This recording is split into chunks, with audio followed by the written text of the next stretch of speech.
They went into where Skinner was. Skinner looked like a trip. That's why I do back. If I start losing, he'll get about 5 and minutes. your throat is... Joe Farragelli talking to his quarterback, Damon Allen. Winnipeg's Allen. Michael returns the kickoff to the 45-yard line. Well, Sandusky come in with 6 touchdown receptions. This is number 7.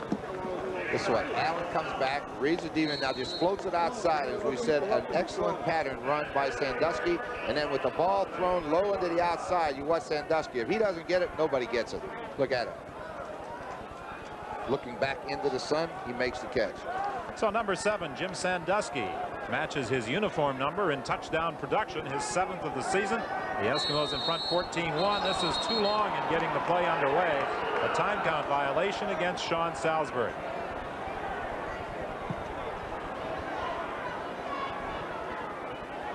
You know what you like to see is Danny Bass and Brian Warren both raise their arms in victory, you know, because they fooled the quarterback. They were in a defense. He tried to audible, took too long.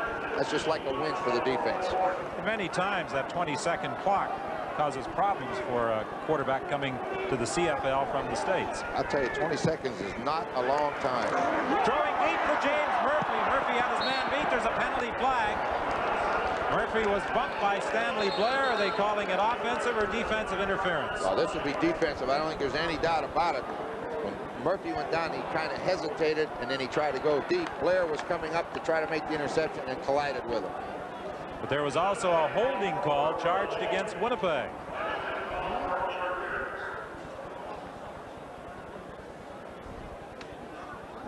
One penalty each way. So it will be first down over again. Still 15 yards remaining. Mike Riley still has to be disturbed about what happened to his Bombers earlier in this second quarter when they were first and goal from the 3.5. Put the ball in the end zone, but had it wiped out by an illegal procedure call against offensive tackle Chris Waldy. Yeah, I was expecting it to be a receiver. Salisbury throwing, and he was looking for Perry Tuttle, but the ball was behind Tuttle. Don Wilson had come over to help in the coverage on the Winnipeg slot back. It will be 2nd and 15 with 3:27 remaining in the half. Salisbury's going to have to look inside to Tuttle going deep and then go back outside to Jeff Smith. The Eskimos sat in a defense, and all they did was run to that football when it was in the air. Oh, we talked earlier about the number of categories that the Edmonton Eskimos lead the league in defensively. They also lead the league in 7 offensive categories. Salisbury's in trouble.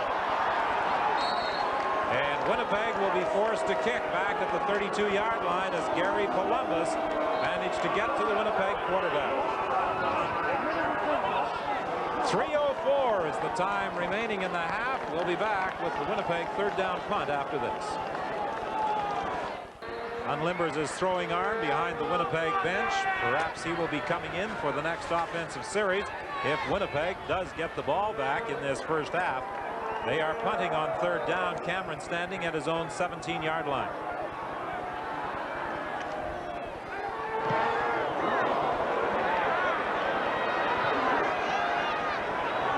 The ball bounces back to the gizmo at the 25-yard line. Nowhere for him to go. Good coverage by Winnipeg on the punt return team. Let's bring in Scott O.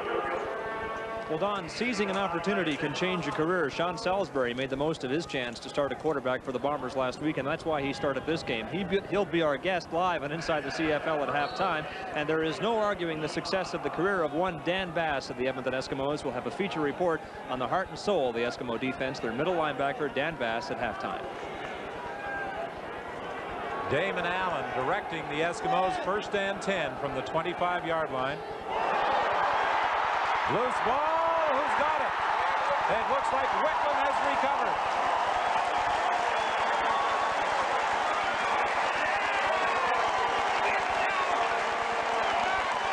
Well, the Bomber offense has sputtered all day, but this is a chance with Roy DeWalt coming in at quarterback. They've got to put it in the end zone. Watch the ball. In his hands, he bobbles the snap. It's all over the place, and the race is on. Here comes Wicklund, 35. He ends up with it. Now they have a chance to put some points on the board. So with the recovery by Dan Wicklund, it is 1st and 10. Roy DeWalt directing the attack from the 12-yard line.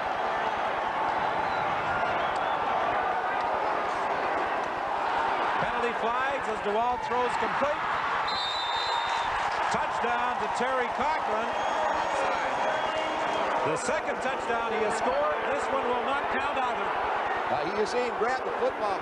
He's been trying for 2 years to get his first touchdown in this league, and he's got 2 up today. You see him slam the ball down. He's got to get a little disappointed. Throw to somebody else because it's not his day. Well, Terry Cochran, a Regina product, looking forward to getting a chance to play on a fairly regular basis in this game. 2 touchdowns, neither of them have counted, both wiped out by illegal procedure calls. So it is 1st and 15. Let's get it straight. Back at the 17-yard line. DeWalt throws to Perry Tuttle. He's hit hard right at the 5-yard line. Was a great read by DeWalt. Cochran went in motion. He went in motion and he went out into the flat, and the linebacker went with it, and Tuttle came wide open right in the middle of the field. But what a hit. Watch. Cochran goes to the right. Now you'll see Tuttle will be wide open in the middle, but what a hit by Don Wilson. I know Joe Farragelli last year talked about how physical Wilson is. We got an example of it there. Second down play. This is intercepted. DeWalt should not have thrown that because Don Wilson was the only man there, and he makes the interception and lugs it out to about the 18-yard line. Well, yeah, Don, you're exactly right. He should not have thrown that football. He had the wide receiver come in to the post and then back to the corner, and he was covered like a blanket. He's looking for him. He's not open. He pulls it down. He may as well have eaten the ball. Got the 3 points out of it. But this is a big break for the Eskimos. Twice now the Bombers have had touchdowns called back, and they're going to escape this one with no points at all. Don Wilson was right on the spot. 1:55 remaining, and I wonder what thoughts are running through the head of headman Mike Riley on the Bomber bench.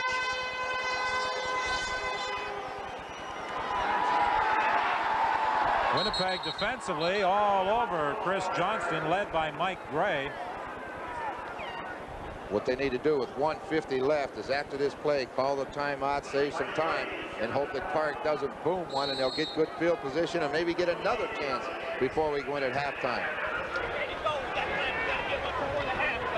Well, when you're a veteran quarterback like Roy, you don't really need someone to tell you shouldn't have thrown it. He knew he shouldn't have thrown that one. It's been a very difficult season for Roy DeWalt.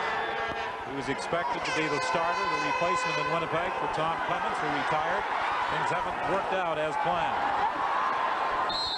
Winnipeg was hoping to stop Edmonton before they could pick up a first down, but Tom Richards is going to be very close.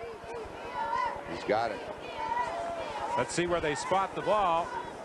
They're going to give him a first down. He was up to the 28-yard line. Yeah, the chains moved immediately, so he must have been a long way across it. Now they got to hope for a turnover. An Edmonton player is down.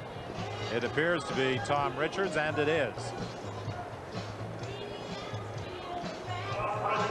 Edmonton receivers have been taking a pounding today. First Marco Sincar, now Tom Richards. He's always had great speed. We saw him most of the time used as a kick returner. Saw him make some great plays from that position. And last week with 8 receptions for over 200 yards, going to be a good slot back.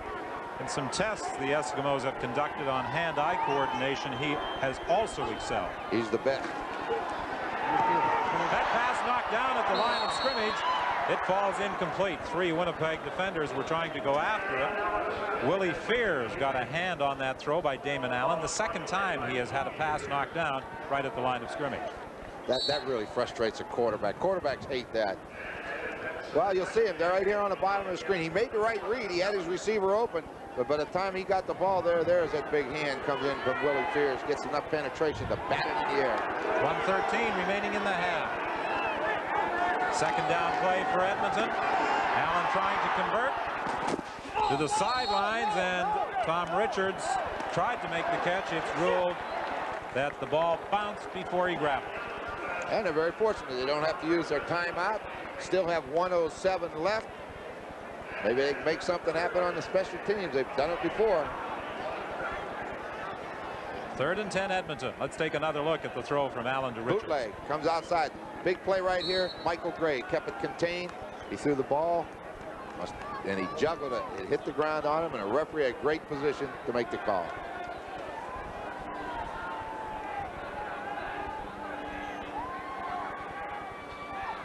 Let's check Corrick's hang time, kicking into the wind.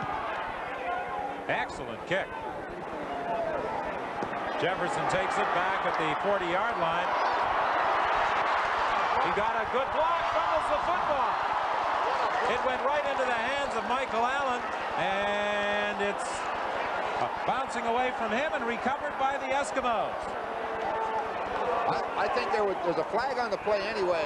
When Jefferson ran with the football, when he got hit or whatever he did with the ball, it went forward into Allen's hand. That's what the flag was for. And then Allen fumbled the ball, and the Eskimos recovered.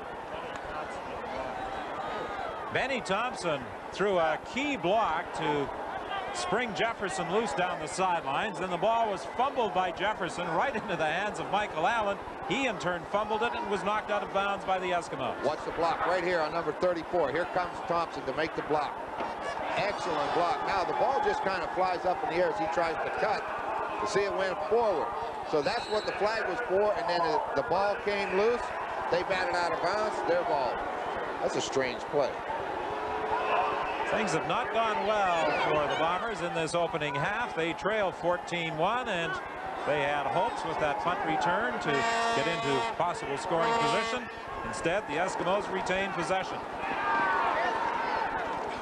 And the Eskimos are going to try and run off the remaining seconds in this first half with Chris Skinner carrying the ball. Well, he got 4 yards with it. That should be Allen's best play, because he likes to sprint out with the football, and he gets it in motion, started that way, and then hands off to Skinner. Right here, you see the ball. Allen running. McLean makes the hit. The ball bounces free. And number 95, Dan Kearns, who's been around a long time, knows the rules. I bat it out. It's my ball. Second down play, and Johnson will get the first down to the 51-yard line with 22 seconds remaining in the half. The Eskimos are starting to establish that ground game. You know, last week they had a great ground game against Ottawa. They had 561 yards of offense, 183 on the ground. So if they can get it going up front, Allen will hurt you in the air. Tom Richards goes out. Slater Zaleski back into the ball game for the Eskimos. Sandusky, the receiver, wide to the right. Williams to the left. This could be the final play of the half. They may go for broke. Damon Allen throwing down the sidelines. It's knocked down. Rod Hill knocked the pass down, and there's also a penalty flag at the line of scrimmage.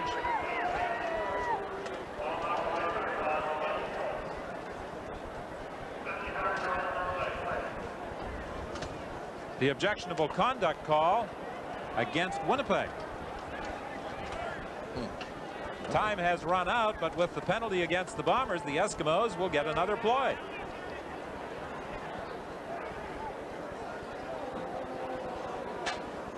The flag came down real late. I mean, the ball had been gone and everything. I really didn't know what the flag was for, and then we find out somebody said something he shouldn't have. So the Eskimos get one more shot at trying to score before the half ends. At least that's what they attempted on what should have been the final play. They'll try it again in getting another play as a result of the penalty. It's complete on the sidelines to Zaleski, and Zaleski takes it out of bounds. There's another penalty flag at the line of scrimmage.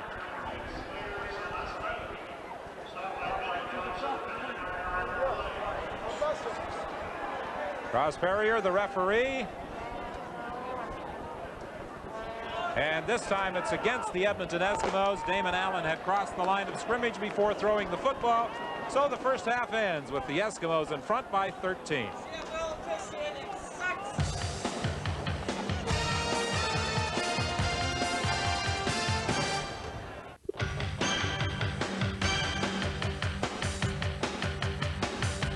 CBC Sports presents Inside the CFL. Edmonton in front of Winnipeg 14-1 at the half, and welcome to Inside the CFL. He is 6'5", 210 pounds, and he can throw the ball. He sounds like the prototype professional quarterback, but forget all that for a second.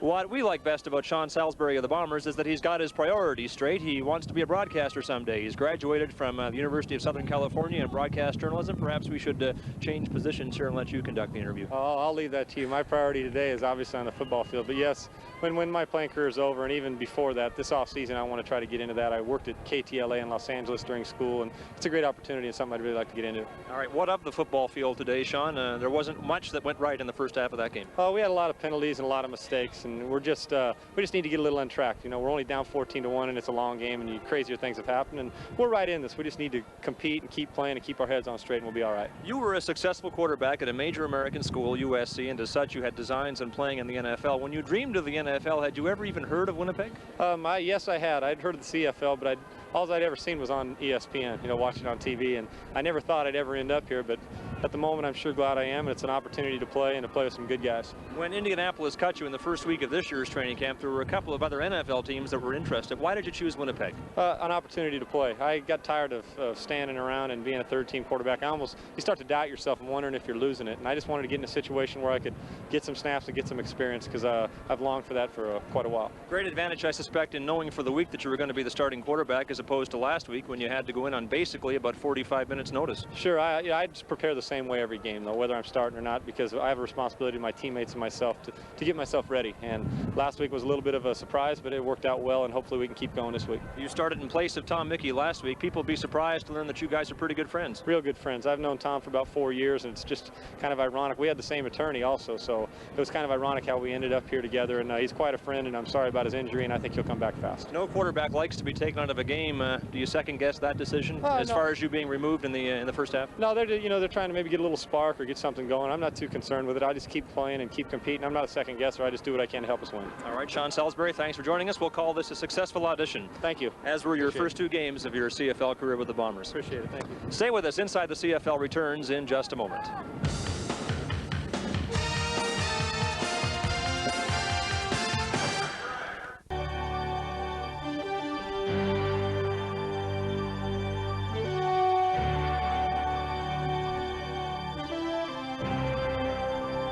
Decades of memories crystallized on CBC. Remember 1955?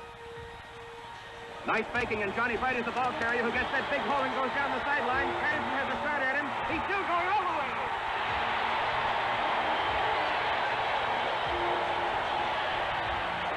way. Still capturing the moments. The CFL on CBC.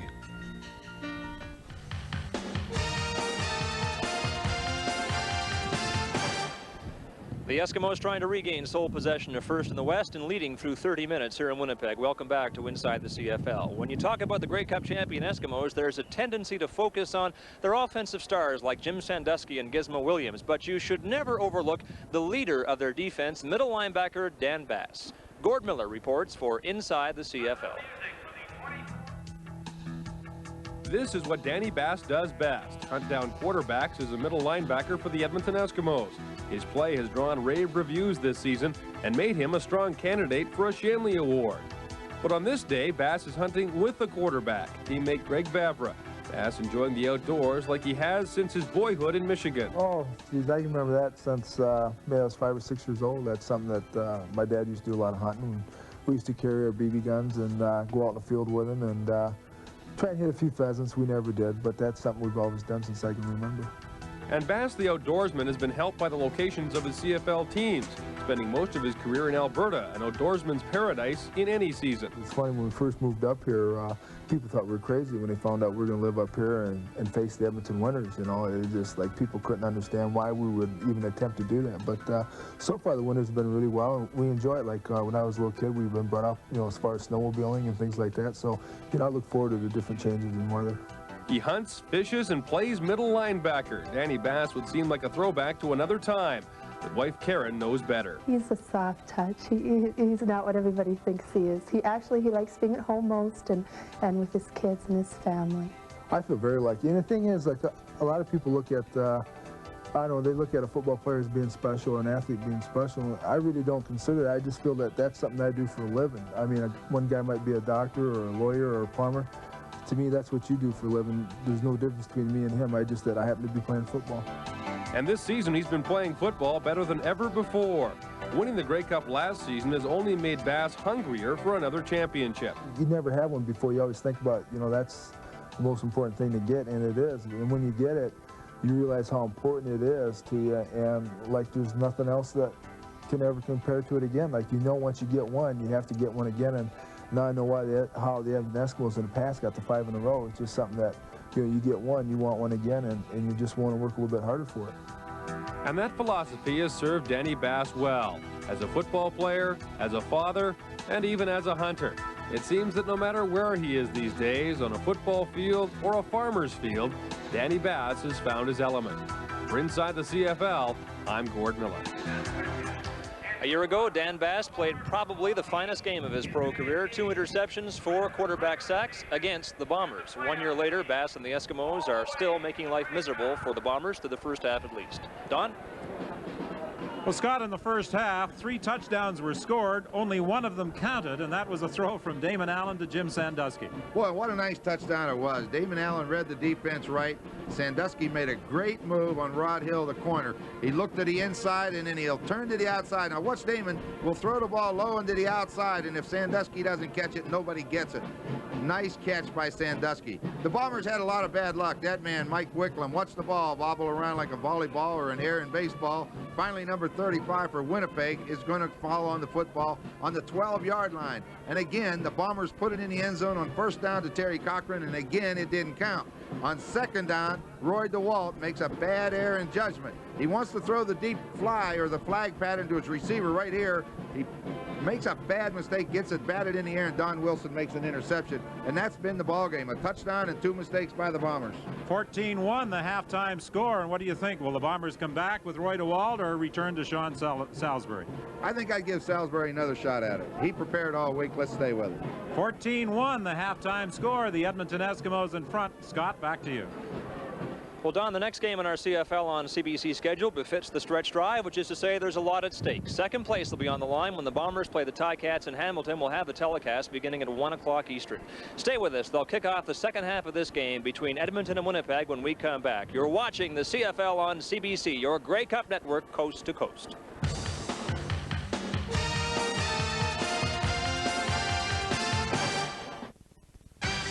The CFL on CBC.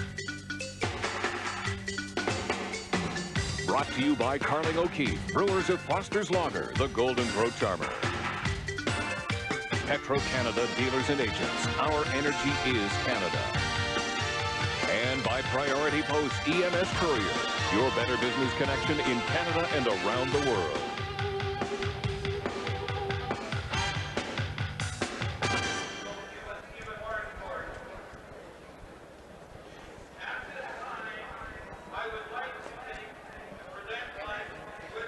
Well, through the first half of play, the Edmonton Eskimos had the ball for 5 minutes longer than the Winnipeg Blue Bombers, and they also had a big edge in terms of first downs. Not a great advantage in passing yardage, but they certainly ran the ball better than Winnipeg. And Winnipeg, of course, even though they were able to get the ball deep into Edmonton territory, were unable to put it in the end zone. 2 of their touchdowns called back as the result of penalties.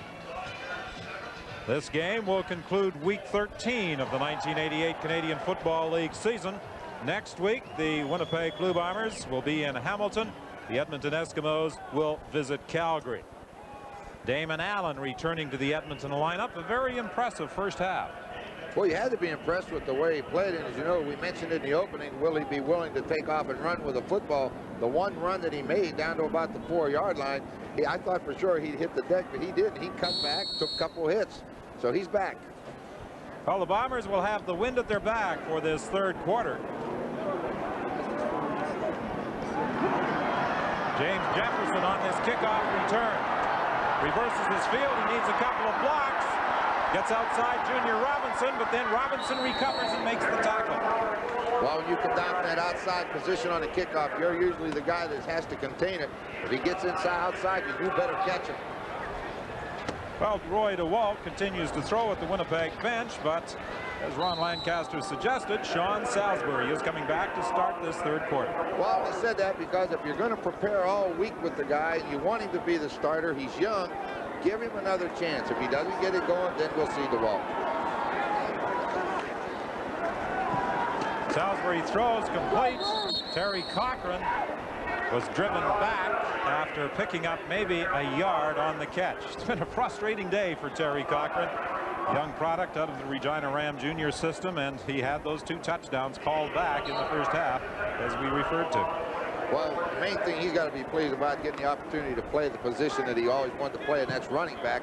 He's worked as a slot back with the Bombers, but, you know, he'd love to have at least one of those touchdowns, and I know the Bombers would have liked to have seen it. The throw behind slot back Perry Tuttle, so Winnipeg will be forced to kick. He made the right read. He got the man coverage underneath. The linebacker ran out with Cochran. He just threw it behind Tuttle. He's got to get that ball down inside a little quicker. Bob Cameron will be trying to drive this one deep into Edmonton territory. Interestingly enough, neither kicker, Cameron or Corrick, with the wind, has really been able to hit one. Usually it's because the wind is so strong that if you don't hit it just right, it drives it right back down. They've had better success kicking against it where it's hung up in the air for them.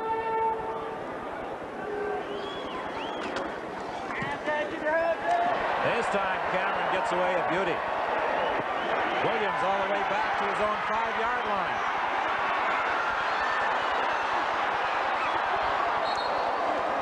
The tackle was made by Ken Petway after Terry Cochran made the initial hit.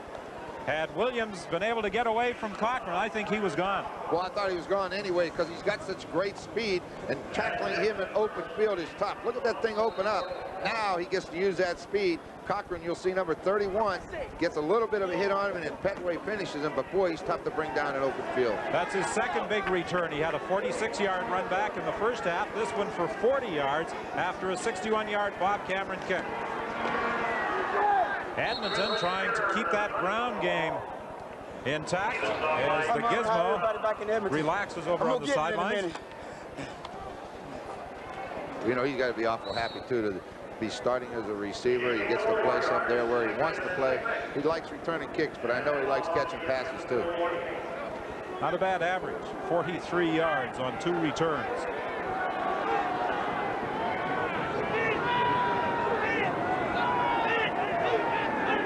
Second and 6. Passes behind Chris Skinner, and the Edmonton Eskimos are forced to kick.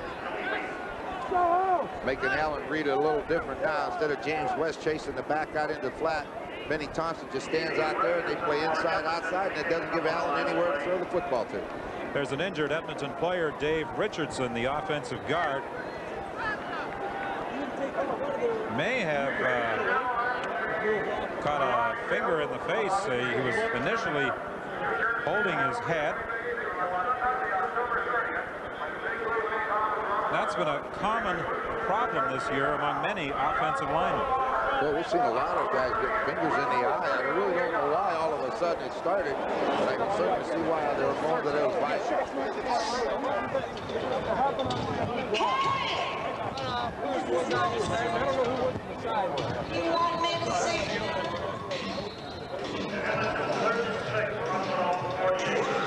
Richardson now heading off to the Edmonton bench as the punt team moves out there with 12:34 remaining. Wherever you're looking in this Thanksgiving Day afternoon, we hope you're enjoying the action from Winnipeg Stadium. Corrick had to field that low snap, and running out of the pocket, he gets the kick away. It's fumbled by Winnipeg, but then recovered as Jeff Smith took the ball back at the 35-yard line. Corrick did a good job to get that kick away. The Cup's the ultimate when it comes to football in Canada. It's wide open, it's fast, it can change at any moment. It's more exciting, I find, in the NFL, and I've watched both. It's just such a great feeling to know that your name will always be on that Grey Cup, and you'll have a ring to show all your friends, family, your kids when you grow up to say that, yeah, you know, not only did I play in the CFL, but I was on a winning team and actually had a chance to participate in the Grey Cup. Watch the snap from center. It's a little bit low and bounce, and he bobbles it. Now, Rod Hill's coming from the outside. It's his job to make sure he steps up inside. He did a good job of kicking on the run by Carrick, and then Jeff Smith catches it, fumbles it, but he does recover it, and the Bombers get possession of it. But I think Carrick made a decision that rather than give him a chance to block it, I'll get out of it. How you doing? Edmonton.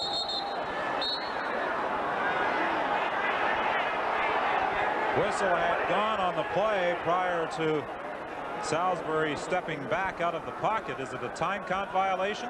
No, you can't start the game until the referee blows the whistle. When the referee blows the whistle, you can start. He called the signals before the referee said time was in. Okay, they'll try again then. 1st and 10, the ball just shy of the 35-yard line. 14-1, the Edmonton Eskimos in front of the Winnipeg Blue Bombers.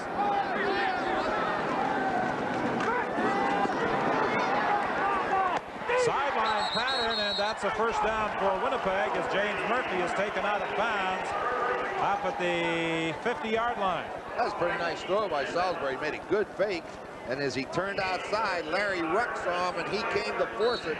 Salisbury just kind of hesitated a second, flipped it sidearm, and when Murphy turned around, the ball was there. 1st and 10 from the 50. Winnipeg apparently has abandoned the running game. Catch is made by Jeff Smith.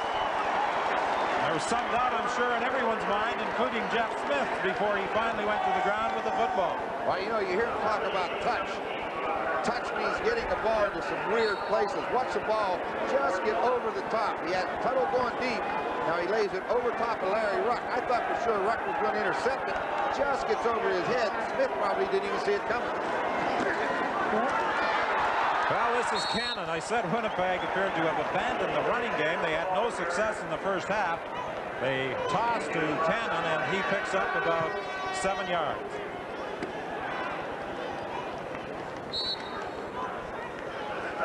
And that's an indication as to why Salisbury has been throwing the ball more than attempting to get it to the running backs. They've managed just 12 yards in this game, and they really haven't had much success in any game during the season in running with the football. Throwing deep. Incomplete. Intended for James Murphy along the sidelines. Would have been a heck of a catch had he made the catch at all. Murphy went down. I think they wanted to throw the quick out, get the 1st and 10, but they were right up on him, so he took it deep. He made the quick pump, and he lays it to the sidelines, and then the wind carries. But watch Murphy jump, turn in the air, gets his hands on it, but when Benjamin hits him, he just couldn't hold on. It's a good effort by Murphy. Murphy has made some acrobatic catches this season, and he certainly did his best to haul in that throw from Sean Salisbury. But it's now 3rd and 3, and Trevor Kennard, who missed on his only field goal try so far in the game, will attempt another from 41 yards out. This time it's good. So with 9:58 remaining in the 3rd quarter, it's 14-4 coming into the game. Kennard had been good on 75% of his field goal tries. We saw Sean Salisbury just on that 3rd down turn and look into the sideline to Mike Riley, hoping for the signal to go after it on 3rd down and 3 or 3rd down and 4.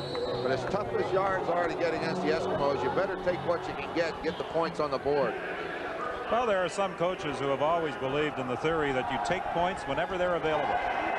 I agree with that, because you never know. If you get a turnover, that 3 becomes 10 in a hurry. Marco Sinkar on the receiving end at the 42-yard line, and Ken Petway brought him down. I'll tell you one thing about the catches Sinkar has made today, that he has got hit just as the ball has gotten there. You can't get there any faster than Petway did, but Sinkar has held on to him. He's been around for a long time. A 1979 territorial exemption of the Edmonton Eskimos. Went to Hamilton in 1980, back to Edmonton in 1981. Product of the University of Alberta. And he's been a key receiver in this game this afternoon. 2nd and about 1.5 yards. And they'll get it with Chris Johnstone up across the 45. Yeah, he had to get to the 45, and by the mark that I see from the official, he's just across it. So that'll be the 1st down.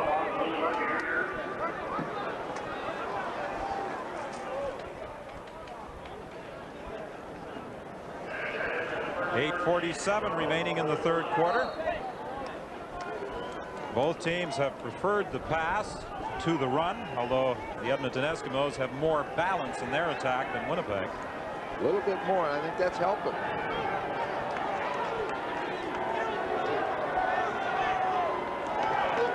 They stay on the ground. Chris Skinner is out across the 50, stopped at the 52-yard line. When you can run the football and get 7 to 8 yards, you'll run a lot, and that's a little, just about 7 yards for them, would put your offense in a good position for second down. Well, the Eskimos have 5 Canadian running backs. All 5 can play with any team in the CFL. They're using Chris Skinner and Chris Johnson this afternoon. They've also got Blake Marshall, Brian Walling, Tony Spallettini. It's not bad. No shortage of them, and they're all good. Johnson again for another Edmonton first down to the Winnipeg 53-yard line. It's something the Eskimos are doing here in this third quarter. They're chewing up the clock going against the wind. Yeah, watch that offensive line come up. They just come bang, make the contact, then Johnstone runs wherever he wants to go. Greg Battle has to come in from that outside linebacker position to make the hit. Just try to get a little bit of movement, let the back pick his hole. 7:32 remaining in the third quarter. The Bombers wanted to score some points with the wind at their backs, but they need the football. The Eskimos have got it. Sideline pattern. Rod Hill knocked it away from Jim Sandusky. Or vice versa. Sandusky made a pretty good play getting that hand in there.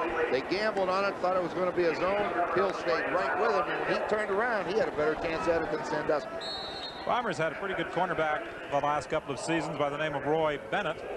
He went down to the National Football League. Cal Murphy was telling us today that he figures that Rod Hill is better at man-to-man coverage, one-on-one situation than Roy Bennett. Well, I tell you, that's just like I told Cal. I thought Bennett was pretty good, though.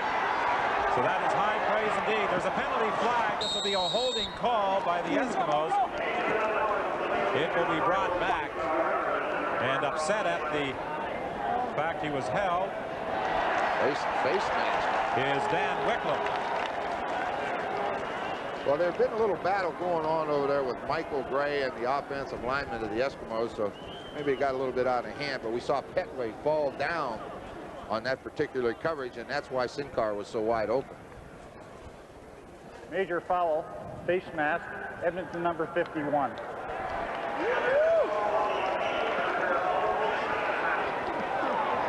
Dave Richardson is the Eskimo guilty of that face mask call.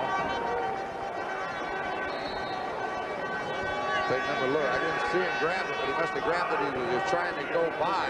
If you beat that offensive lineman, he's going to do anything he can to slow you down, reach out and grab you, and sometimes you grab the face mask, and he got caught. I saw that flag fly, and I thought it was a holding call, but it was a face mask violation, no question about it.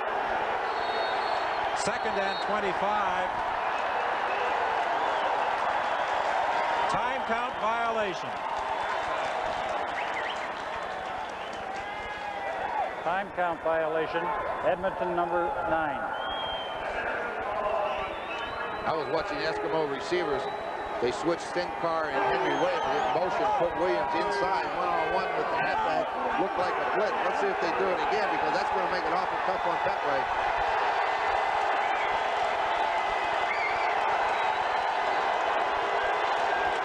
Second and 30, the drop play. Penalty flag again. This will probably be your holding call, Don, because it came from the official behind the line. I said that the Eskimos had tremendous depth at that Canadian running back position. Brian Walling into the ball game for the first time, looking the ball that time. Brock Conop that time was called for a holding. Just a draw play up the middle, let him read. They call Rod Conop, the offensive center, for grabbing Fears, who's the guy that plays across from him. Walling's a firefly at about 5'8", 190 pounds, out of Acadia. Been around a little bit, signed with Miami, then to the Toronto Argonauts, and finally to the Eskimos. 2nd and 40.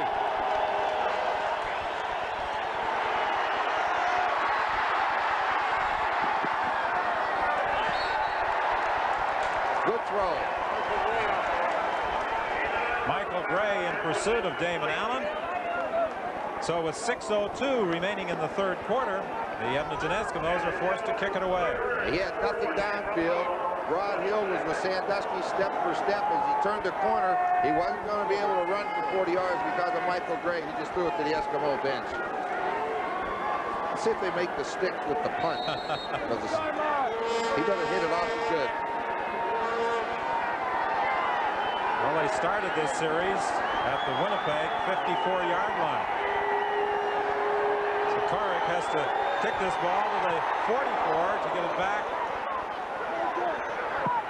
to where the Eskimos were trying to advance it. He doesn't, and it's picked up by Jefferson, and Winnipeg will have the first down at the Edmonton 42-yard line. 5:39 is the time remaining in the third quarter. Joe Farragelli walking back and forth in front of that Edmonton bench, and he has to be concerned. The fact that his Eskimos were unable to move the football on the last series, even though they started out as though they were going to take a lot of time off that clock. And now he sees the Winnipeg Blue Bombers 1st and 10 at the Edmonton 53-yard line. Penalty flag again. That ball initially brought back to the 42-yard line on the punt return by James Jefferson, but there was an objectionable conduct call against Winnipeg. So as a result, the Bombers were backed up, and Brett Williams got to quarterback Sean Salisbury. Outside, Edmonton number 96. First down repeated. But it will go for naught, as Winnipeg will have a 1st and 5 situation as the result of the offside call against Alex Carter. He got started, and when he moved, it created a seam, and that allowed Brett Williams to get in that fast. He didn't beat his guy that quick. They were offside. Salisbury inside to Randy Fabey. First down, Winnipeg at the 34. Well, he's been trying to throw that all day. He finally got it in the right place at the right time. Just as Fabey ducked in under number 6, Tony, the ball hit him right in the chest. He got the inside step. Watch the ball. Couldn't have been thrown any better. Hitting right on the numbers. He spun away from more and picked up some pretty good yardage. Despite the fact that he's been under some pressure, Sean Salisbury has remained quite composed out there. Going deep for Perry Tuttle over his head. Well, he hooked the backside receiver, in this case number 80, Jeff Smith, to hold Benjamin, and that gives Perry Tuttle one-on-one coverage with Tony down the sidelines. He just threw it too far. Salisbury continues to glance over at that Winnipeg bench, looking for a little help in play selection. Not uncommon for a young quarterback. Yeah, Roy DeWalt stands out. He stands by Mike Riley, and he signals the play in.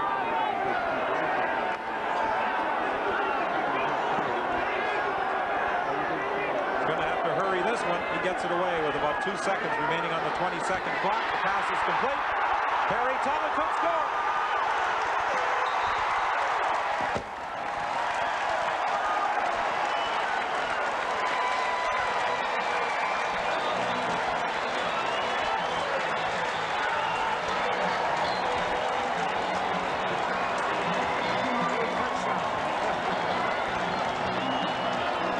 Touchdowns for Winnipeg. Finally, one counts. Sean Salisbury to Perry Tuttle. Well, we saw Salisbury's stats, 10 for 18, 162 yards. Pretty good stats, but he hadn't scored. This time he finds him across the middle, and he gets the job done. High snap, but Cameron hauls it down, and Trevor Kennard puts it through. We've got a brand new ball game at Winnipeg Stadium with the Eskimos in front by just 3.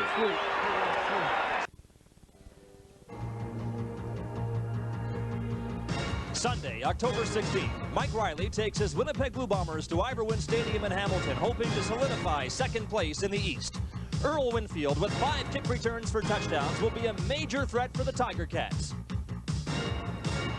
Capturing the moments. The CFL on CBC. Winnipeg at Hamilton, Sunday, October 16th at 1 o'clock Eastern. For Perry Tuttle, his 8th touchdown of the season. He's had pretty good production this year. 1 touchdown for about every 4 catches. That's good. And throw 3 to somebody else. Hit him with a 4th one. 4:11 is the time remaining in this third quarter. Here comes the gizmo again. And this time he doesn't get away from that coverage team. Vernon Paul was the first man downfield after a 22-yard run back. Well, take a look. Salisbury, you're going to see him coming right across the middle from right to left on your screen. Tuttle right over the middle, makes the catch, and then he's got that thing that all receivers need, and that's speed. He just outruns them to the end zone. Wilson couldn't catch him. He goes in standing up. Good speed. He gets outside. Tony's giving up. Wilson's going to try to catch him. No chance. So Tuttle with touchdown number 8. But Perry Tuttle almost committed a grievous error there. He almost started celebrating before he reached the end zone. Yeah, make sure you're across that last white line before you start to put the ball up in the air, or somebody will take it off of you. Vernon Paul is the injured Winnipeg Blue Bomber.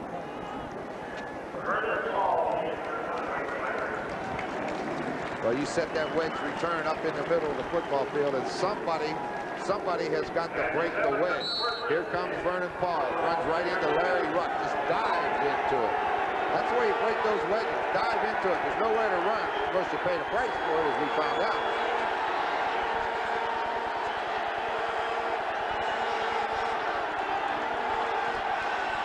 First and 10, and the pitch goes to Chris Skinner trying to get outside, and he's brought down after a gain of about 1.5 yards.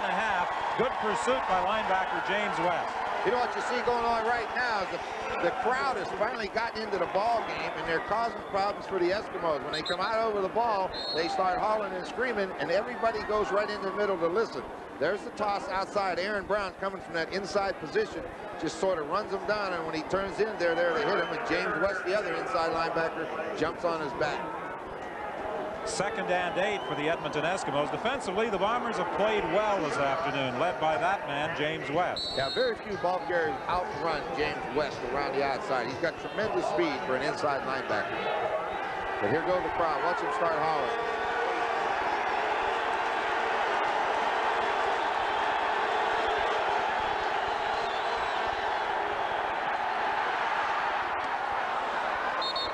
Over the middle to Tom Richards for an Edmonton first down. And he gets up and shoves Benny Thompson, and Thompson is infuriated. That was kind of a delayed reaction on the part of Tom Richards. Thompson likes to hit people, and he probably said something to him. And he got out and shoved him, and that's why everyone's booing. They felt he should have had a penalty. Richards goes to the bench. Zaleski comes into the ball game. Here's a reverse with the gizmo. Penalty flag goes down. We're going to get a holding call on the wide receiver is where the flag was thrown in that vicinity. Could be Jim Sandusky, who was guilty of a holding call as Williams tried to turn that corner.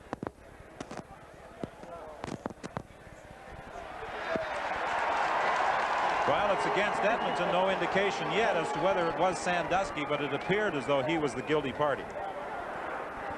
Holding, Edmonton number 7. First down repeated. On that play, when Williams comes in motion down the line of scrimmage, the wide receiver comes in to block the halfback. He's normally the force man, and Sandusky grabbed him. 2:25 remaining in the third quarter. The other way. 26,298 taking in this Thanksgiving Day game at Winnipeg Stadium. Here comes the blitz by James West. He didn't get through. And the ball carrier, Chris Skinner, gets up to the 45-yard line. There's another penalty flag. First down. First down. There was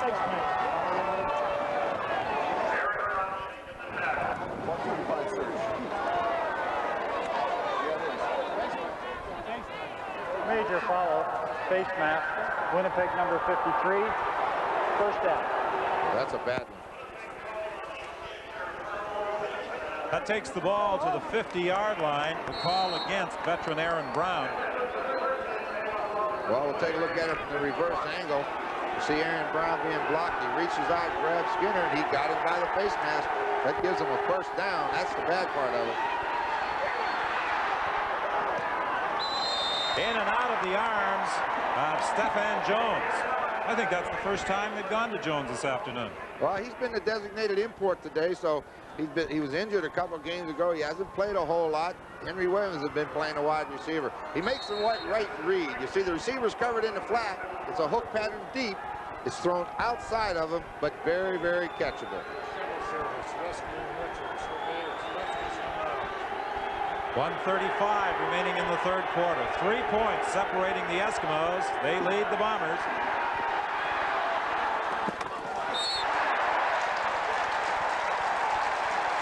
Rod Hill over on the sidelines covering Slater-Zaleski. Once again, you can't ask the quarterback to throw it any better. He stepped into the pocket, threw it hard, right on the money, and he gets hit. Watch, you might as well catch it. You're going to get hit anyway. Ball's right there. The ball hits him in the hands, and then Hill and Thompson hit him.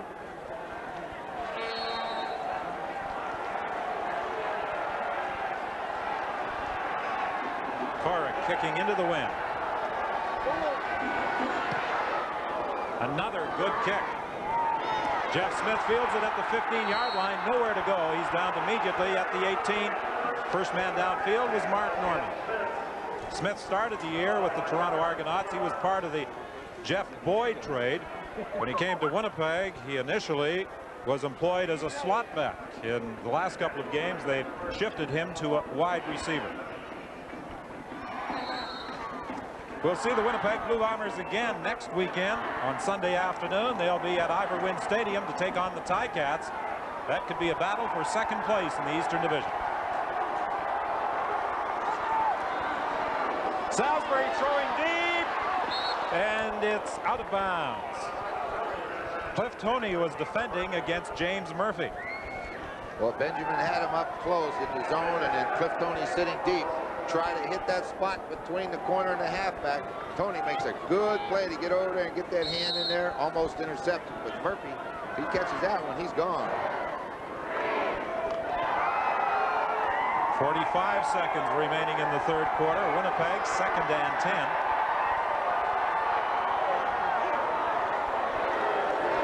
Draw play with Cannon, and he is stopped at the 21-yard line.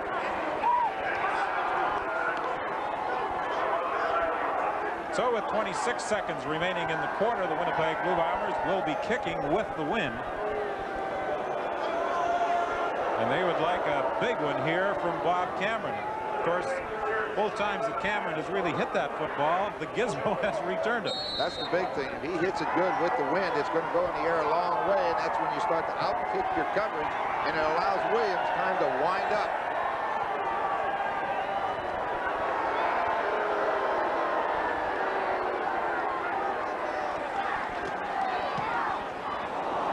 A low driving kick that bounces to the Gizmo at the 40-yard line. He runs into one of his own players and attempting to dodge a downfield tackler.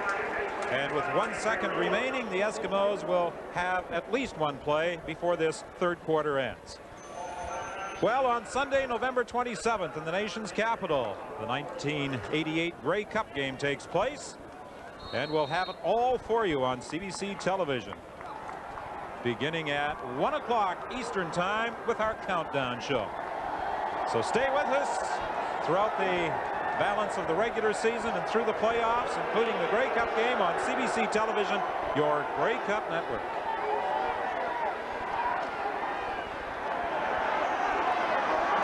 Damon Allen will run it out of bounds on the final play of the third quarter. So the Edmonton Eskimos will attempt to protect a 3-point lead with 15 minutes remaining.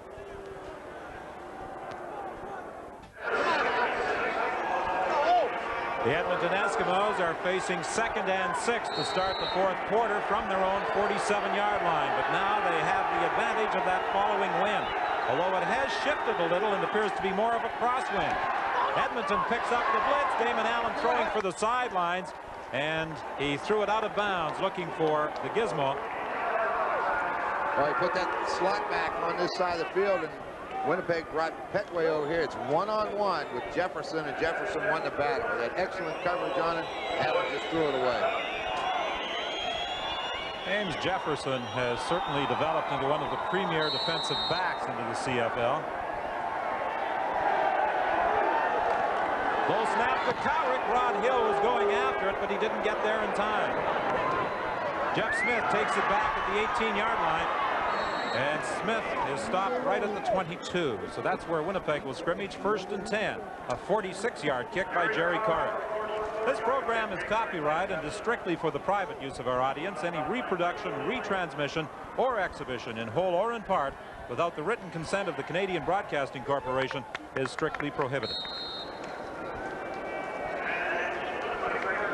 Salisbury, who gave way to Roy DeWalt in the second quarter, has gone all the way in the second half.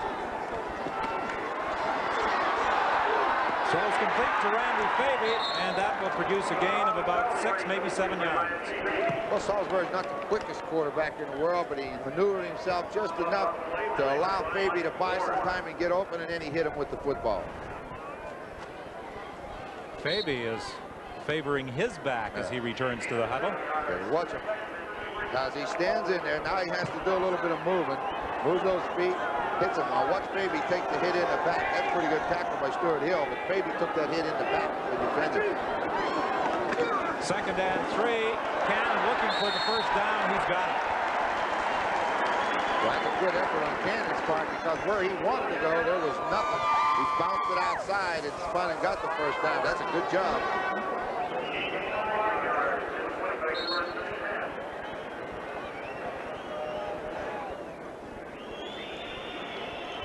The injured Winnipeg player could be Randy Faby. We saw him take that hit on the previous play where he took the throw from Salisbury for a gain of 7 yards. He went back to the huddle holding his back, and this could be the result of that hit. Well, you saw right away the trainer grabbed it, has it grab his hand. Grabbed it, then you know that he's functioning properly, and now they're checking his neck. When you're Faby's size, you come in there to block on those big defensive linemen. You take a heck of a shot to the head every time you block them. You know, we have talked about Ed McQuarters being the son of a former Saskatchewan star, and Slater Zaleski, the son of a former Winnipeg Blue Bomber coach, Joe Zaleski. Well, Randy Faby is the son of another teammate of yours of another era, Martin Faby. I would imagine we'll probably see Martin next week in Hamilton. Yeah, we could probably do an interesting assessment of some second-generation players in the Canadian Football League in this 1988 season. Seems to be okay. They was checking his neck. He took a pretty good hit in the head, because the slot backs aren't the biggest guys in the world to block those big defensive linemen.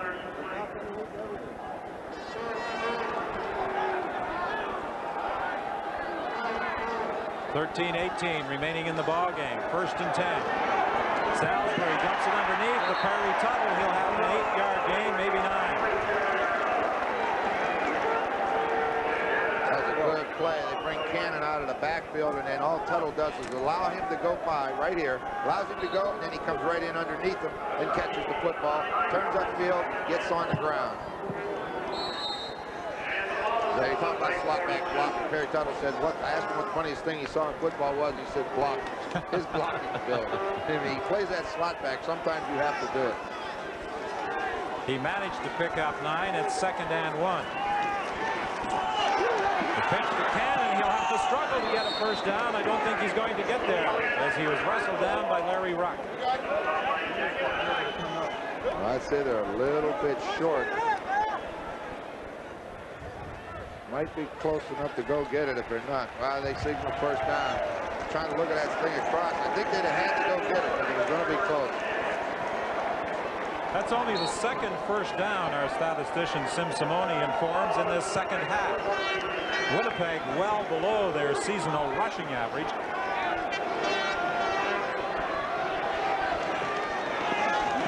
Salisbury was looking for Faby, I think, and the ball was deflected. I guess if you're open when you come off the line of scrimmage, you look for the football, and in Faby and Murphy's decision, they weren't open, and they really weren't, but Salisbury drilled it in there. 12 minutes remaining. Edmonton leading 14-11. They also have a big advantage in first downs. This one is knocked down at the line of scrimmage by Brett Williams. He didn't get a good pass rush, but he was on the line of scrimmage, and he got those big hands up, knocked him down. You think a quarterback standing 6'5" wouldn't have any trouble throwing over those defensive linemen, but Williams is a big man, 6'3", 260 pounds, and he got that hand up. That's always been a little misconception, you know, the height of a quarterback. It's not his height, it's how deep he gets in the lanes. All quarterbacks throw through lanes. That's why they rush the defensive ends wide. You throw inside them, and if you don't, that's what's going to happen to you. Well, you're one who can certainly confirm that height isn't absolutely necessary to play quarterback. Oh, he flew out of a hole. Cameron's kick into the wind takes the bounce back towards the line of scrimmage and is taken out of bounds by Don Wilson. And the Edmonton Eskimos, for their offensive series, will have excellent field position. Only a 20-yard kick.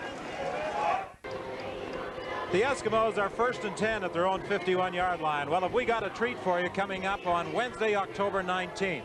You're accustomed to seeing Hockey Night in Canada on Saturday nights, but we have a special edition, the Los Angeles Kings at the Edmonton Oilers, Wednesday, October 19th on the full CBC television network.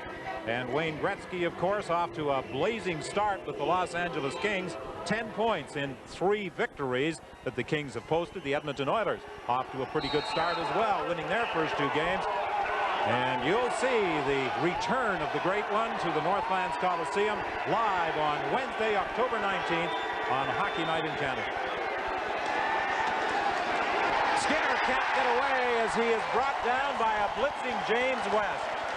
I was looking at that defense of Winnipeg and the way they were playing it. I thought this was a great call against it, but James West came right up through the middle. If you can get around the corner, boy, there's a lot of room. But look at West. He sat in that position, and when he saw the handoff, he came right in behind the lineman. You saw Trevor Bowles pulling across. West waited till he cleared, and then he used that speed to make the tackle in the backfield. On 2nd and 15, Greg Battle and Michael Allen come out. Ken Haley and Paul Flatley go in for Winnipeg defensively. Here's the blitz again, and Benny Thompson makes the tackle. Well, you know, they like to do a lot of things with Benny Thompson, but you want your regulars in the game when you do it. That's about the first time we've seen him come on a safety blitz right up the middle, and he timed it perfectly. Watch him come right up between the center and guard. No chance at all for Vercheval, Pierre Vercheval, the right guard. Benny Thompson there for his 7th sack. 3rd and 20 now. James Jefferson is deep back at the 15. Jeff Smith stands at the 35-yard line for Winnipeg. There appeared to be movement at the line of scrimmage prior to the ball being snapped, but there was no penalty flag. Jefferson having difficulty with the kick. He's forced out of bounds back at the Winnipeg 19-yard line. 10:09 is the time remaining in the ball game. 3 points in the ball game with 10:07 remaining in the 4th quarter. Winnipeg 1st and 10 from the 19-yard line. Salisbury's in trouble. He throws it away, but he was in the grasp of Larry Ruck, and they'll rule that he was down back at the 5-yard line. Trying to set up a screen, put 3 receivers at a wide side, one to throw a screen short side. Screen was covered. Watch how fast Larry Ruck comes in from his linebacker position. Well, I guess a few others did too. Stuart Hill was there. They ruled him down on the 6, so he didn't have to go all the way back to the 2. Saskatoon Hilltop grad Larry Ruck making the 5th sack of the afternoon for the Edmonton Eskimos, and Cannon has absolutely nowhere to go as Stuart Hill was there, and so is Danny Bass, and now there's a penalty flag, a late call, and Chris Walby is in the middle of it along with a couple of Edmonton Eskimos. So let's wait for referee Ross Perrier to sort this one out for us.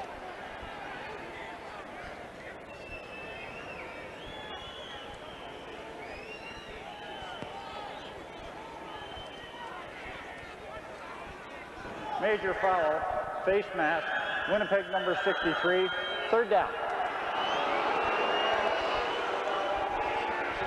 Well, the big man in Winnipeg's offensive line takes a 2nd costly penalty. 6'7", 290 pounds. You talked about you don't want to take those costly penalties going into the other team's end zone or coming out of your own territory deep, and Walby has been guilty both ways. Both times. They're not real smart penalties to take. That's a great kick, though. Cameron kicking out of the end zone to Henry Williams. And again, he runs into one of his own men. Brett Williams was trying to do some blocking for him, but it's also tough to knock people down when you're not quite sure which direction the gizmo is going. That's right. You don't really know where he's going. He was doing a lot of stutter stepping back and forth, and when he finally decided to go and he made his move, he went right into Brett Williams. A 41-yard kick, a 5-yard return by the gizmo. As he lines up in that wide receiver position. Jim Sandusky heads out to the other side. Here's the reverse with the gizmo. Ron Hill played it very well. Played it perfect. He just stayed outside. Ken Haley came over, and the gizmo was knocked into the kicking net that the Bombers have on their sidelines.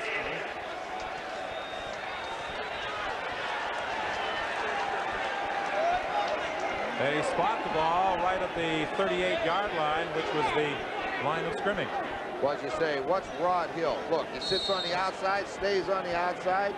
When he tries to go around him, he gets enough of him to hold him up, and then Haley comes in to finish him, and they end up in that tennis thing. Now, he tried to hold him up, but he couldn't do it. He fell right into the kicking net. 8:21 is the time remaining. Penalty flag movement at the line of scrimmage by Winnipeg. And now Damon Allen will take off. And he stopped at the 31-yard line.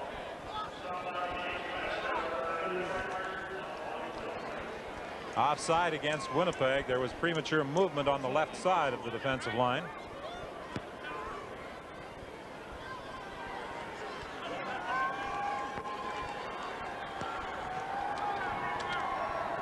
Offside, Winnipeg number 52. Michael Gray, the left defensive end, jumped early. Read from our reverse angle. Let's take a look at him. There he is. He's inside that zone. He's trapped. Good job by the center. Snap the ball when he gets in there. He can't get out. And they did, so they get a 2nd and 5.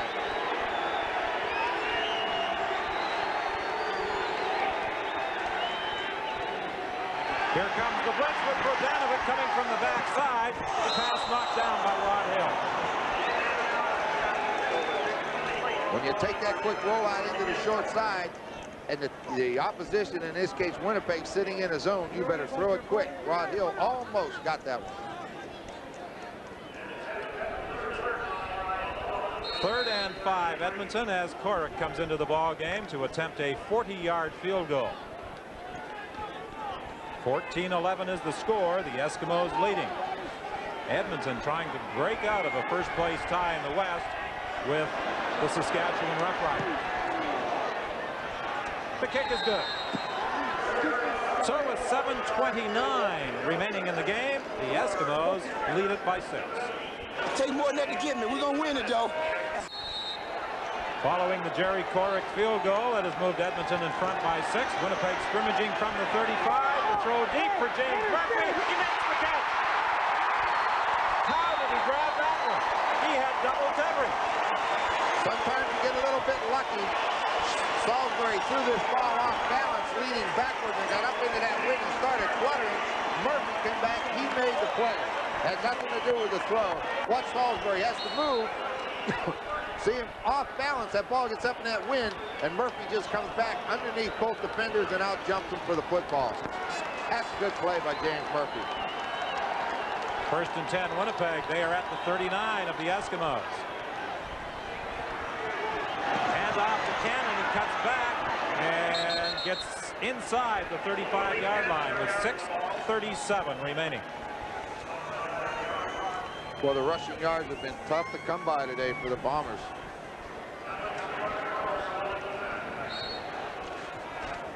Well, it's a little cool as that sun drops in behind the west side grandstand at Winnipeg Stadium. Still in the sunshine over in the east side is Joe Farragelli, the Edmonton coach. Pass complete to Terry Cochran. He's got a 1st down.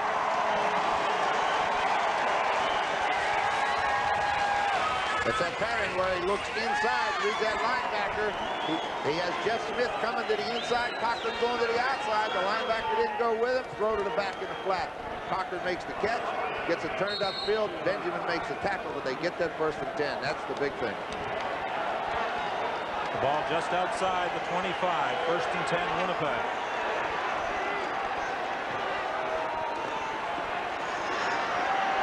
Salisbury throwing for Murphy in the end zone. Touchdown!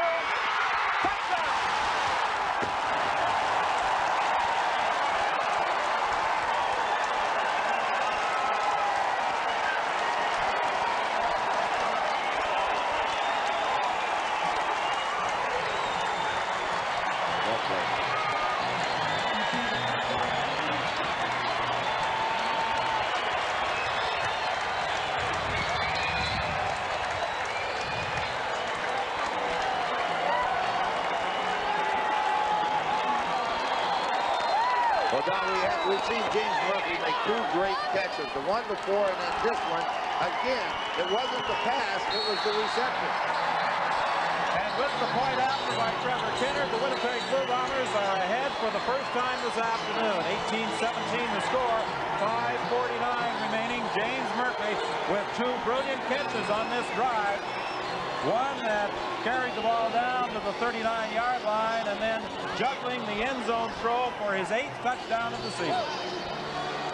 It looked like when Salisbury threw the ball was going to be overthrown. Murphy is behind Benjamin, but what's the adjustment that he makes to the football? The ball's in the air, he's behind him, he stopped, gets those hands up, gets batted around a little bit, and he grabs hold of it. So both catches he made was the reception, not the pass. Gonna get a look at it from the backside. Just lay it as far as you can. See it flutter. That means the wind's knocking it around. Murphy adjusts to it a little bit better than Benjamin. That's the touchdown for the Bombers.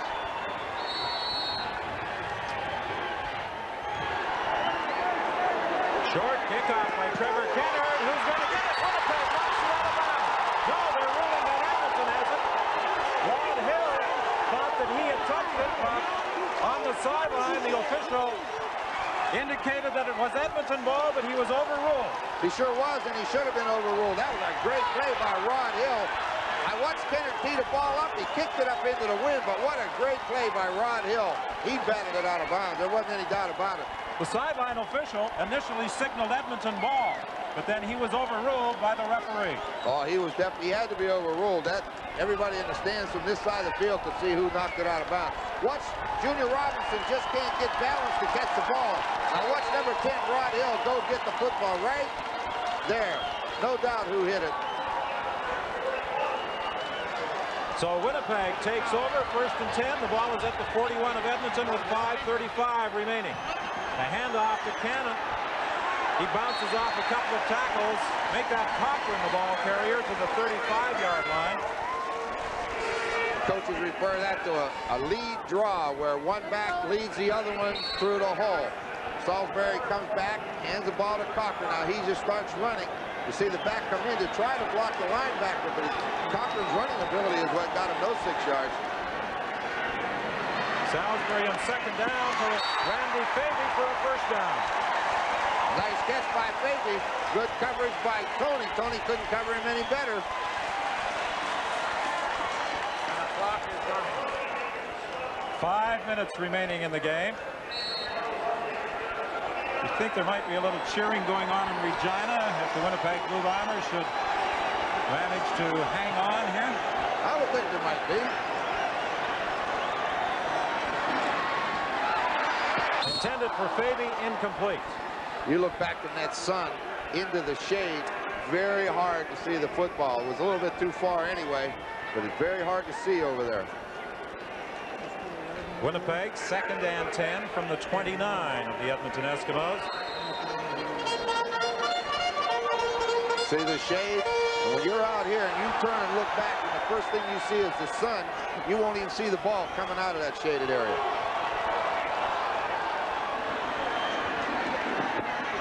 Salisbury throwing to Perry Tuttle. They rule that he didn't make the catch. Oh, he'd have been 5 or 6 yards short anyway. Watch the fake. Watch the fake. Donnie. Oh, come on.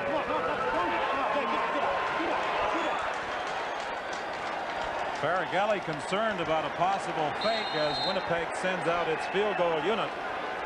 I don't think Winnipeg would take any chances here and attempt a fake. I think Trevor Kennard will be attempting the field goal from 36 yards out.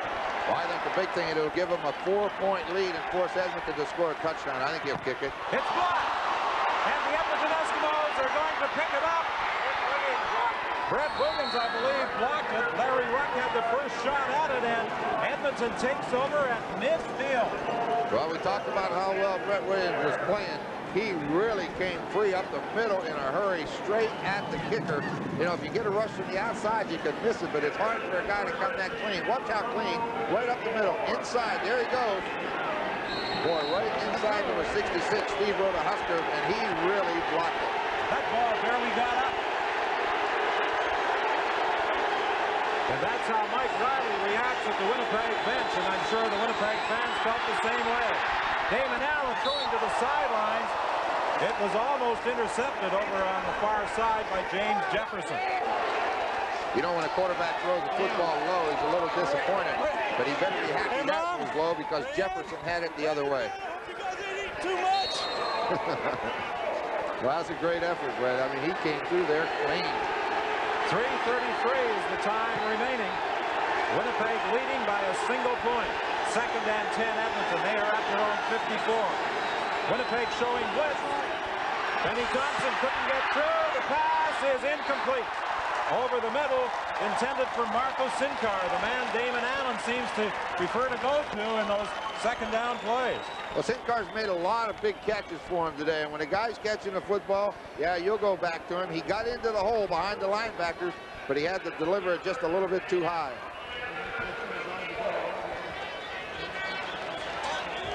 Well, these final 3:17 will be rather anxious for Winnipeg and head coach Mike Riley as Jerry Carrick stands at his own 40-yard line for this 3rd down kick.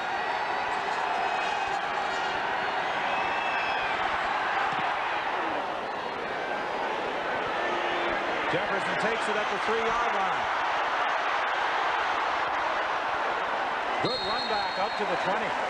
Good job of returning that kick. Got about 15 yards for it.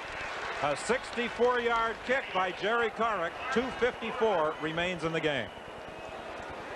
Gentlemen, this will be a very pleasant Thanksgiving Day. In 2 minutes and 50 seconds, we'll know which one will enjoy it the most. Pass intended for Terry Cochran, incomplete. It's a good job by the Eskimo defense. They try that same pattern where they move that inside receiver in and then hit the back in the flat. They jammed it. They didn't allow it to develop, and that forced Salisbury to throw it away.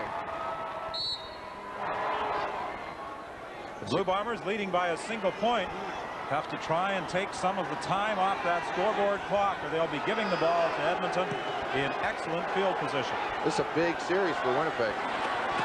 Pass is complete, and they've got a 1st down. Harry Tuttle making the catch just across the 30-yard line. Ball was delivered low, and Tuttle went down and got it. That's a big play for Winnipeg. You say take time off the clock. They got to do that and move the football, or they're in danger of losing. Watch it, turns backside, watch it down low. Tuttle just goes down, catches. That's good offense. 1st and 10 Winnipeg. The Bombers at their own 31. 2:27 is the time remaining. Offside will be the call against Edmonton. Danny Bass, I think, the middle linebacker. Or perhaps it was the safety, Don Wilson, who had moved up. Yeah, it looked like the safety was trying to time it. He missed it. Offside, Edmonton number 20. 1st down repeated. Well, he was trying to hit it on the run. They want to mess everything up on 1st down from the reverse angle. Here he comes. Got too far inside.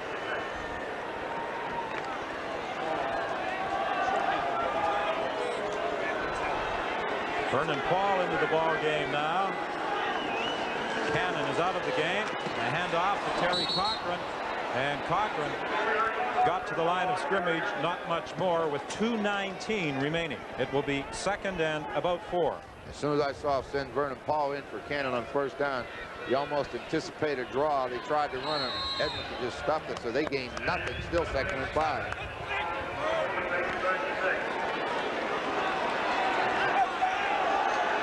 Well, this is where the Eskimo defensive unit has to come up big.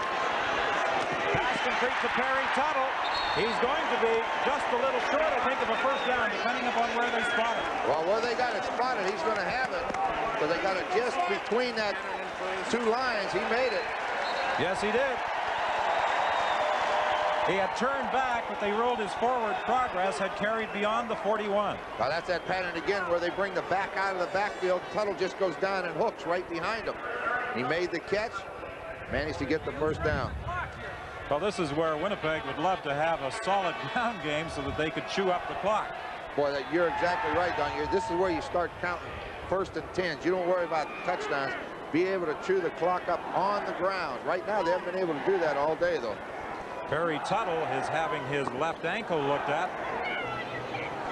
He has scored a touchdown and caught 6 passes for 130 yards. Came into the game with just 27 receptions, somewhat below the production the Bombers had hoped to get out of Tuttle in this 1988 season. I think, let's see what they're talking about. I think the big thing is that what has happened is that the Bomber quarterback shuffle, you know, with the injuries and the on the bench, off the bench, they have been inconsistent here. I don't think it's their receivers. I think it's been their quarterbacks. That was a little different last year when Tom Clements was throwing strikes. Oh, yeah, he got rid of the ball so quick. The receivers don't even know who their quarterbacks are this year. Every week they have a new one. Ken Winey into the ball game. Replacing Perry Tuttle. Terry Cochran struggles out to about the 44. Well, you said it right. He struggled because that Winnipeg defense, they know they're going to run the ball on first down, and they're getting everybody up on the line of scrimmage. Well, Jerry Corrick was the hero in the dying seconds of last year's Grey Cup game. Will he get an opportunity to emerge as the hero in this Thanksgiving Day battle? 1 minute and 25 seconds remaining. Second down, Winnipeg. The handoff to Terry Cochran, and he won't get the first down. He is stopped at the 45-yard line by Stuart Hill. Well, I was just looking down there to where Bobby Cameron is going to be punting from, and I wouldn't be surprised that they would give Corrick a shot at a field goal from up to 60 yards. So they're going to have a shot to get it. I think because in the pregame he was reaching it from 60.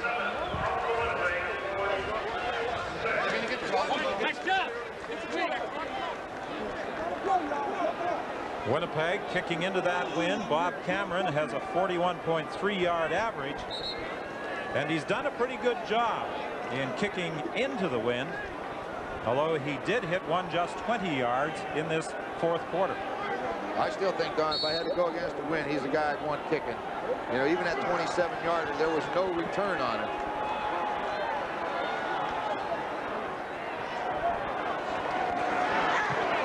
He gets a good kick away into the wind. Taken by Tom Richards at the 20-yard line. And Richards is stopped at the 29. A 45-yard kick, an 11-yard return with 1:10 remaining. Well, just looking down there, I would say they need around 30 yards to get a legitimate shot at Corrick to try a 60-yarder. And they got 1:10 to do it. It's been a very entertaining football game at Winnipeg Stadium.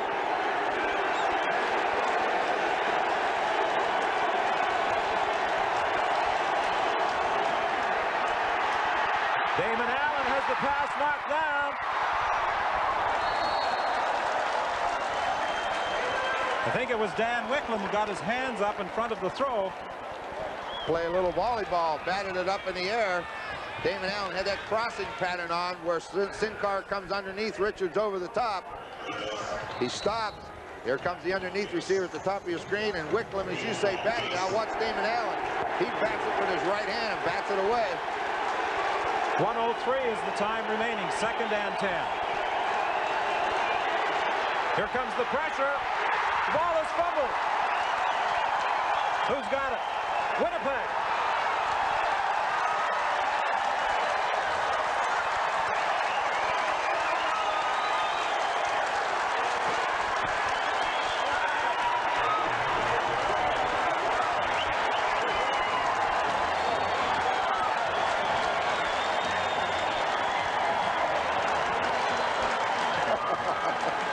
you say number 79, Willie Fears, is happy? I would think just a little bit. He's been dancing all over the field.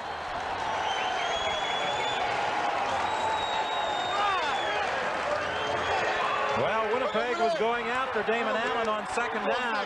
They knocked it away, and it was recovered by Willie Fears, and now Terry Cochran takes it down to the 20-yard line with 55 seconds remaining. Well, they had to hustle to get that play off. They snapped the ball with 3 seconds left on that 20-second clock. Boy, good pressure from the Winnipeg defense all of a sudden. Here they come to the outside. James West knocks it loose, and Fears comes up with the football. The clock is running with Winnipeg looking at second and about 4. They won't get a first down. 35 seconds remaining. Well, now there's the decision. Right now with 30, they're going to go for that field goal, or is Cameron going to punt? No, field goal with Kennedy. But the decision right now is maybe take 20 seconds off on third down and just kill it. Give them 8 or 9 seconds. But right now, I'm not for sure Edmonton would call timeout right here, but they didn't do it. I'd be almost tempted to take a delay of the game.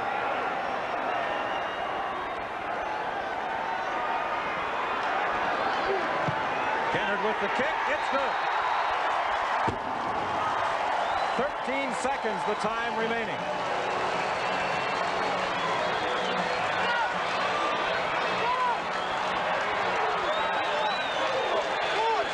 So now the Edmonton Eskimos must put it in the end zone. That's right. That's what they tried to do a while ago when Brett Williams blocked that field goal. This time, Kennard made no mistake, got good blocking up front, and they kicked it through, and they have that 4-point lead. The Edmonton Eskimos scrimmaging from the 35-yard line, 1st and 10. The Gizmo wide left, Sandusky comes out to the right.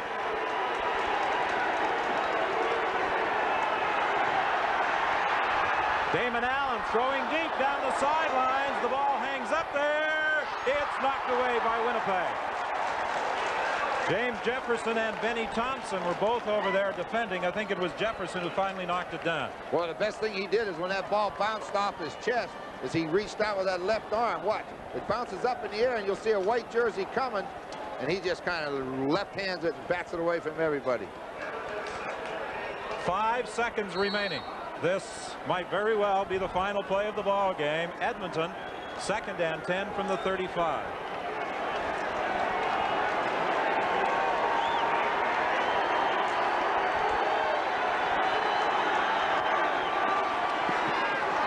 Trying to throw that hitch screen out there to Jim Sandusky, and that's the ball game. The Winnipeg Blue Bombers defeating the Edmonton Eskimos 21-17. with a 4th quarter comeback that moves them into sole possession of 2nd place in the East, 4 points behind the Toronto Argonauts, and leaves the Edmonton Eskimos tied for 1st place in the West with Saskatchewan. And a very happy Mike Riley on that Winnipeg bench celebrates his team's 8th win of the season. And well, he should. That was a hard-fought football game. Both ways, touchdowns were tough to come by today. Finally, Winnipeg got some offense going on those 2 big catches by Murphy. So the Winnipeg Blue Bombers win it behind Sean Salisbury, 21-17 over the Edmonton Eskimos.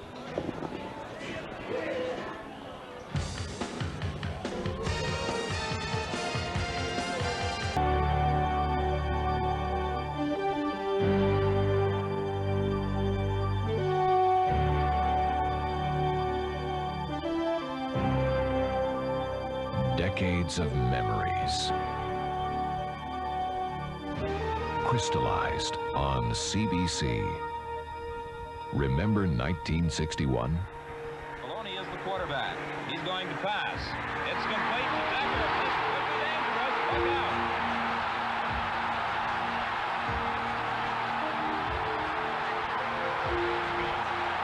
And all the way for Paul Becker. Still capturing the moments. The CFL on CBC. Our CBC MVP this afternoon, Winnipeg wide receiver James Murphy. 4 catches for 97 yards, including a touchdown. Not so much for quantity, but for the quality of the receptions he made. He was chosen our MVP, and besides that, it's his birthday. He's standing by with Scott O. All right, Don, let's begin with the obvious. James Murphy, happy birthday. Thank you, Scott. 29 years ago a day. You know, a son was born to James Earl Murphy. I'm just happy to be alive. I thought you were going to give us your life history there. Hey, I wanted to. A day like this, you know, I guess that helped. That gave me more determination to go out and play hard. And you know, Edmonton is a tough football team, and we should be proud to have this victory. James, some would suggest this has been an off year for the Winnipeg offense, but your stats, you're on the verge of going over 1,000 yards again, would suggest otherwise. Well, I can really care less about the stats, but whenever I play well, the team, we do well offensively. First half, I thought we had some miscues, and I thought it should have been a wider margin than what it was. However, you never look down your nose at a win, so I'm happy to have a win, Scott. Like every receiver, you dream of catching them in full flight on the way to the end zone. Both catches on the touchdown drive were nothing like that, but you'll take them. Well, I had a you know, week to work in this win all week long, and I had the advantage over those guys. So you know, like you said, I'd much rather have them throwing to me hard. I thought Sean was going to be able to hit me on the post a few times, especially down on the going with the wind, but we weren't able to connect. So got to take them however I can. 3 different quarterbacks have thrown the ball to you this season. Sean Salisbury in this game. What do you think of him as a quarterback? I think Sean's come a long way in the time period that he had to develop, and I think he's just going to get better and better. I think if it wouldn't have been a windy day, or if we was in a dome facility, it could have been a lot better football offensively. However, I think Sean's going to be a star in this league. All right, James Murphy, congratulations on playing a prominent role in a come-from-behind win today. Thanks, Scott. Have a good afternoon. This is James Wild West. He of 3 quarterback sacks and 9 initial tackles. James, for 3/4 of this game, you guys meandered in the wilderness. Do you feel lucky to get out with a victory? Yeah, thanks for God for the win, first of all. We're very delighted to have a win because we know Edmonton is defending Grey Cup champs. We felt like if we played well against them, we know exactly where we're at. I think we're picking at the right time. That's a good sign. There's no question the Edmonton offense is highly rated. They've got an explosive combination in Damon Allen and Jim Sandusky and other receivers. Did you feel as though you could shut them down coming into this game? Well, we try to control them. They're a real big play offense. What they try to do is get big plays. We felt like if we could minimize the big play, I thought we could shut them down pretty much as far as the offense is concerned, and I thought we did that real well. I know that we shouldn't overlook the fact that even though you guys were in trouble for a lot of the game, you held them to 14 points for the entire contest. Yeah, you got to also understand that, too, we had a lot of people missing this game. We had Paul Clancy playing in, and we also had a new guy playing at nose guard, and Willie Fears. He took Stan Mickelwald's place.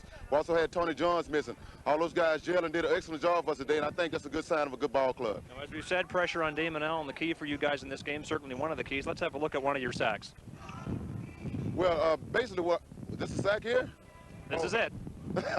I think I was just chasing somebody down on this play, Chris Skinner. Oh, I think I just beat him to the corner. He wanted to turn up somewhere, and I just caught him and made a good play on that. And that's what it's all about from your position, isn't it? Oh, yes. We're just having a lot of fun right now, and that's good. Okay, James West, thanks very much for joining us. Congratulations on the win. Thank you very much. Let's go upstairs to Don and Ron. Well, Scott, it certainly creates an interesting situation over the final month of the season. Winnipeg, 4 points behind Toronto. They have a home-and-home series coming up with the Argonauts, and in the West, Edmonton and Saskatchewan now deadlocked for first place. Well, that's the way you like to see it. You know, you don't want anybody to run away and hide on you and make the final weeks. You got to make them exciting. And right now, you know, with Hamilton, Toronto, and Winnipeg, things are going to get interesting. And next week we have the Bombers in Hamilton. Well, that'll be an interesting game. The Ticats and the Winnipeg Blue Bombers. At the moment, the Hamilton Tiger Cats, following their loss to the BC Lions on Friday night, trail Winnipeg by 2, and Winnipeg, of course, 4 behind the Toronto Argonauts. And in 2 weeks' time, it's Winnipeg and Toronto in a home-and-home affair. The Ottawa Rough Riders, of course, out of it in the Eastern Division. But in the West, Edmonton and Saskatchewan, identical records, and the BC Lions are still there. They are at 7-7, and they still have 2 games remaining with the Edmonton Eskimos. The Calgary Stampeders not out of it yet. They also have 2 games upcoming with the Edmonton Eskimos. Well, they're going to have to play a lot better football than we saw them play yesterday, but yeah, they're not out of it, but they made too many changes. I don't think they're going to be a factor in the rest of the season. Well, statistically in this ball game, the Bombers came from behind in the 4th quarter and they win it by a score of 21-17. But overall, the Edmonton Eskimos had the edge in first downs, Winnipeg with the advantage in the passing department, and much of that passing yardage was accrued in the second half. Sean Salisbury started the game, gave way to Roy DeWalt in the second quarter, and then the confidence that Mike Riley displayed in his young quarterback evident when he came back to start the third quarter. We talked about that at halftime, Don. We said Sean Salisbury would come back, and Mike showed a lot of confidence in him, and I'm sure the way Salisbury played the second half, he gained a lot of confidence from that football game. You know, the one guy we can't overlook was the play of Perry Tuttle. He made some real big catches inside, but I tell you, I was glad to see Murphy win an MVP award on his birthday. It doesn't get to happen too often. Well, while Perry Tuttle and James Murphy were celebrating, a young receiver was lamenting. Terry Cochran had 2 touchdowns called back, and in the first half it looked as though that could be Winnipeg's undoing, a couple of costly penalties when they were in scoring position. Well, you know, he had 2 touchdowns called back. Both times he went and got the football to keep. Both times he slammed it back down to the ground. Just wasn't his day to score. His day will come. So the combination of Sean Salisbury and James Murphy results in the game-winning touchdown as Winnipeg defeats Edmonton 21-17. Scott? Don, we've come to expect hard-hitting games between the Bombers and Eskimos. This one was certainly in the fourth quarter. And on the strength of the fourth quarter, the Bombers emerged victorious. They're now in sole possession of second place in the Eastern Conference. And with 2 of their remaining 4 games against the Argonauts, they are in a position to make a run at first place in the East. But of more immediate concern to the Bombers is, of course, holding on to second place. And that'll be their focus next Sunday afternoon when they're in Hamilton to face the Ticats. We'll have the telecast of that game for you beginning at 1 o'clock Eastern. Until then, goodbye from Winnipeg.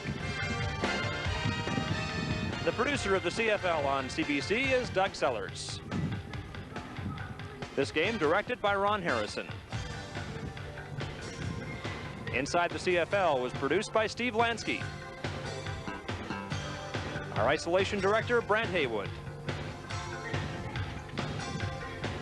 And the names of the rest of our crew, production and technical, who bring you the CFL on CBC. We'll talk to you next Sunday from Hamilton.